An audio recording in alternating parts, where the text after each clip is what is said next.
Several thousand years ago, the writer of Proverbs wrote that good people leave an inheritance to their grandchildren, but the sinner's wealth passes to the godly.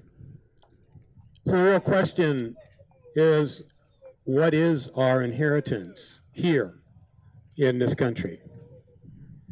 You know, this year, later in the year, we're going to be celebrating 400 years since the Mayflower landed in the shores of Plymouth.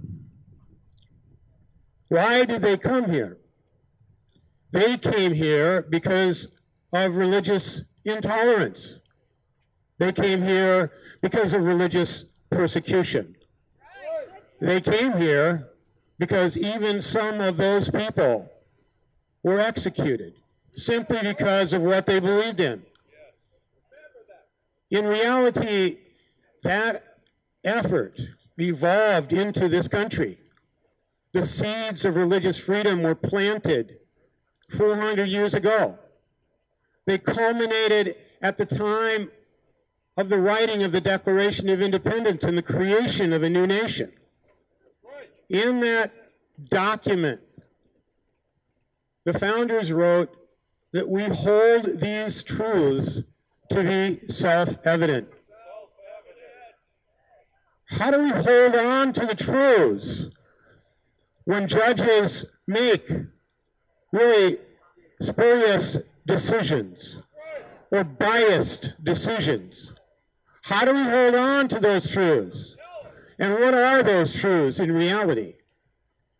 Well, after that declaration, we created the Constitution of the United States, and even just the Constitution wasn't good enough. The founders realized that they needed a Bill of Rights. In reality, they needed to be able to protect the rights of the individuals. And so that Bill of Rights was written, put together in 1791. The bottom line is that the very first amendment to the Constitution was for freedoms that were so deep, so ingrained in what the Declaration was referring to. Rights that came from God, not from the state. The reality is that when those rights were codified, the very first one was freedom of religion. Today, we have strayed a great distance from the foundation that was laid by our founding fathers.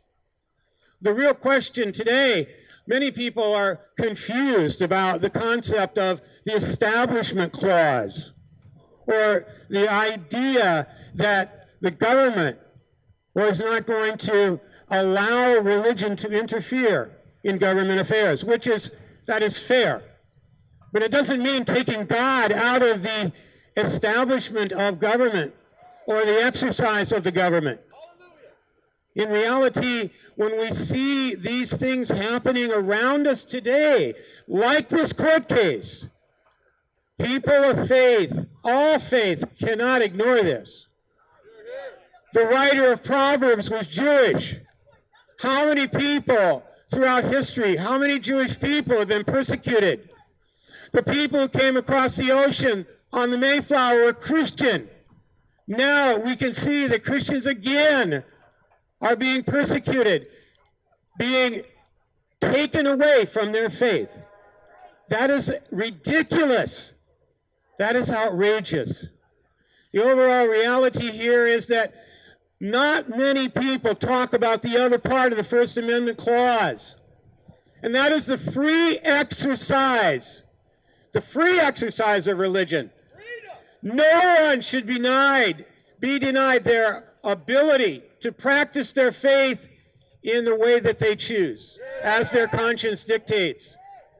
In reality, that has been the principle that has been laid down from the founders. That was the principle that went back to the Mayflower. That was the principle that went all the way back to the Jewish people, to the Hebrew people. They had to escape from slavery. And are now we becoming slaves to a court system, in reality, that has no understanding of what religion is all about? Many of these people who make these decisions are secularists. They're statists, people who don't care about religion. So why should they be defining what religion is? Why should they be telling us, who are people of faith, what we should believe? This goes back full circle to why those people came from Great Britain to land on the shores of Massachusetts. The reality is we need to wake up. Those people here, maybe you don't have faith, but in reality, those who do need to be protected by the government, not persecuted, not attacked, not destroyed. In reality, this case is very, very significant. This is why I am here. This is why we are here. In reality, what we need to do is awaken to the infringement upon religious freedom. We need to not just awaken, but that is why we are here taking, these are religious people, people of faith, and they come out to protest these things. That means it's serious. And it's serious for people of all faiths in reality. If they can do it to a tiny minority, they can do it to everyone. The precedent can be set here. So what are we leaving to our grandchildren in reality? What kind of foundation do we have here that we are going to pass on to our children and grandchildren for the sake of the future? Will people say in the future that it all ended here? It was a nice idea, a flash in the pan, but people could not trust others? People of faith were not trusted. They would rather persecute them. They would rather try to execute them, to destroy them.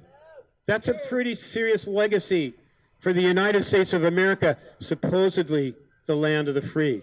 We need to wake up. We need to stand up.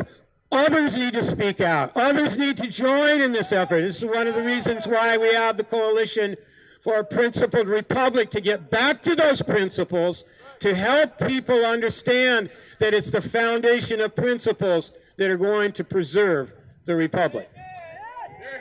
Thank you.